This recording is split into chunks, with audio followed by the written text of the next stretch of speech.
Nouvelle vidéo, cette fois c'est sur cet appareil-ci. Donc là c'est un perforateur, comme on voit celui-là il a beaucoup tourné. Pour moi ça fait partie aussi des basiques. Je dirais que la visseuse de visseuse perceuse, donc l'appareil qu'on a vu avant, ou même le nouveau brushless, ça fait partie des premières choses à voir. La deuxième c'est celle-ci.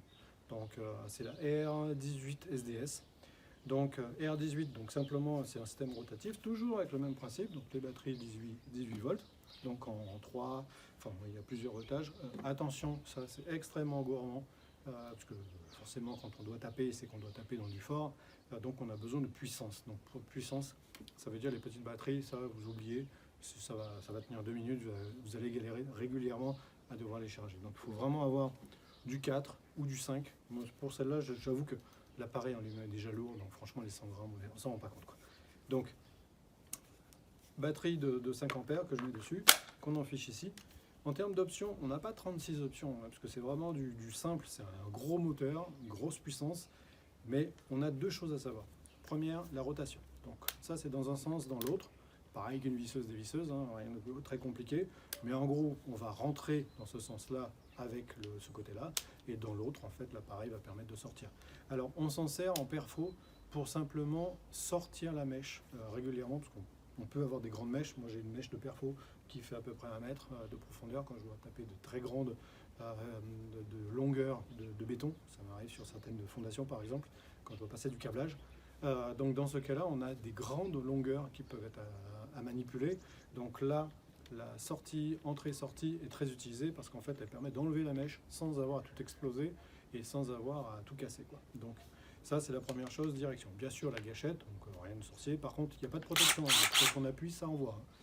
Et maintenant dans l'utilisation, on a ce petit loquet qui est ici, qui permet de sélectionner le mode que l'on souhaite. Un perforateur, c'est le perforateur, donc une perceuse perforatrice. Ça a la gros avantage de pouvoir traverser de la résistance. C'est-à-dire autant autant une perceuse telle que celle-ci permet de pouvoir faire un petit peu de perforateur, c'est-à-dire d'utiliser la puissance marteau, d'avoir cet effet-là en fait en perçant. Autant ça, donc ça c'est une option supplémentaire, mais vous n'allez pas non plus taper de grande longueur. En plus les mèches ne sont pas adaptées pour. Autant ça, c'est destiné à cet usage. Donc c'est-à-dire qu'en gros, on va pouvoir avec ce sélecteur choisir différents modes. Le premier, c'est bien sûr, donc tout à l'extrême, c'est simplement vissage.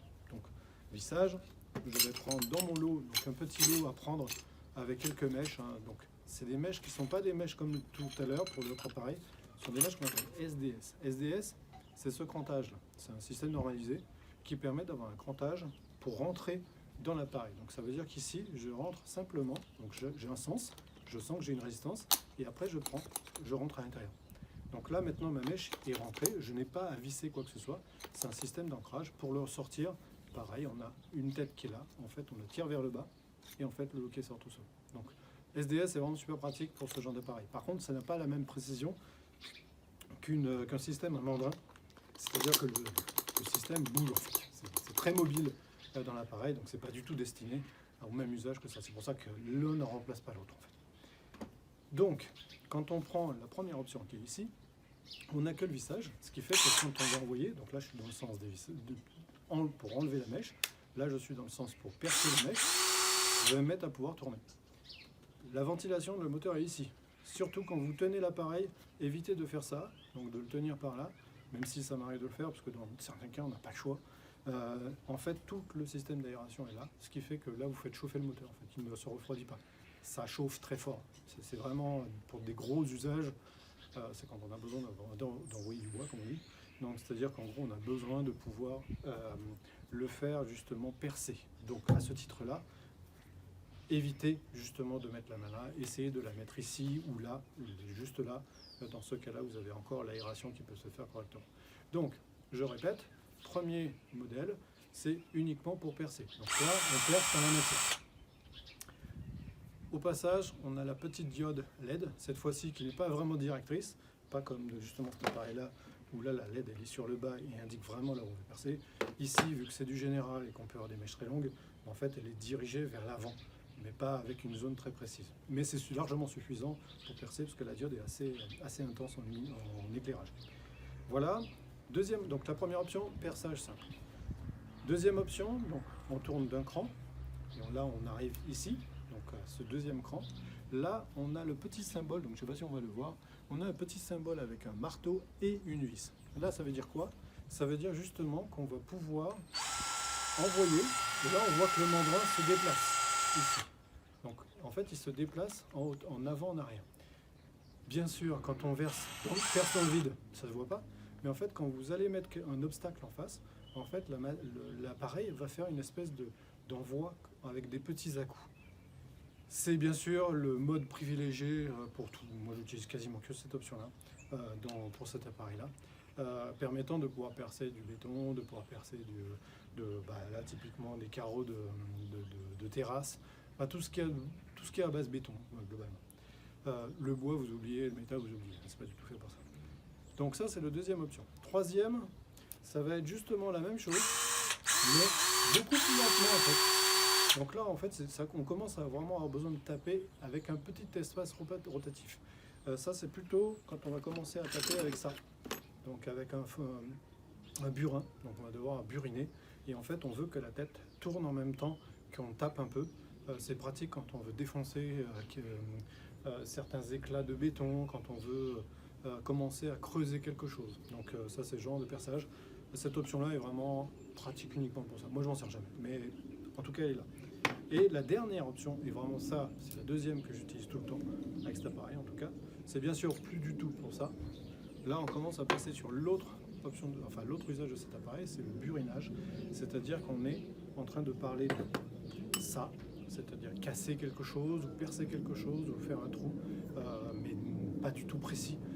Ça va être pour pénétrer une matière, ou pouvoir creuser un trou, ou ce genre de choses. Et puis celui-là, qui permet de faire du raclage. Donc là, on voit que d'ailleurs, il y a de la terre, parce que moi, je m'en sers pour creuser, en fait, pour creuser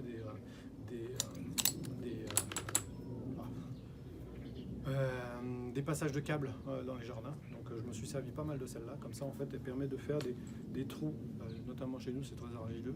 Donc du coup, de percer des trous et de pouvoir faire des tailles droites sur le perçage. Le deuxième cas d'usage, en fait, c'est quand on doit taper du béton pour faire un trou, pour faire passer des sections de câbles ou des gaines techniques. Dans ce cas-là, en fait, ça c'est bien, mais j'ai une petite pour justement le diamètre, pour ne pas avoir tout défoncé, pour pouvoir faire quelque chose de plus précis. Et ça, donc c'est l'option uniquement petit marteau. Donc ce petit marteau, quand on va appuyer, en fait ça tourne pas. Non, ça tourne plus, parce que le but, c'est ça, c'est de faire du burinage, donc de faire de la pénétration avec des petits coups de marteau. Vous imaginez prendre un burin et un petit marteau et vous le faire à la main. En fait, c'est la même chose, sauf que c'est lui qui le fait.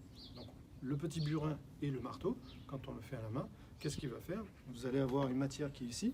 On va faire le petit burin pour pouvoir avancer. Et on va pouvoir racler, on va pouvoir percer, on va pouvoir faire un trou, etc. Ben là, c'est la même chose, sauf que c'est directement avec le moteur qui le fait.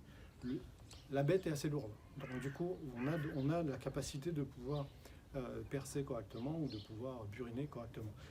Attention, c'est pas non plus avec ça que vous allez faire du marteau-piqueur dans quelque chose qui a besoin de très grosse puissance. Là, ça reste quand même du 18 volts, ça reste une batterie, vous allez forcer, vous allez tuer pour rien. Là, il vaut mieux prendre du câblage avec un système beaucoup plus puissant, avec un vrai semi-marteau-piqueur ou gros burineur. Mais en tout cas, ça dépend dans pas mal de cas. Moi, ce que je fais, c'est typiquement, je le mets dans le bon angle, et après, en fait, en faisant ça, je vais pouvoir faire le perçage et donc du coup faire mon travail que j'ai besoin, enfin le travail nécessaire justement avec cet appareil.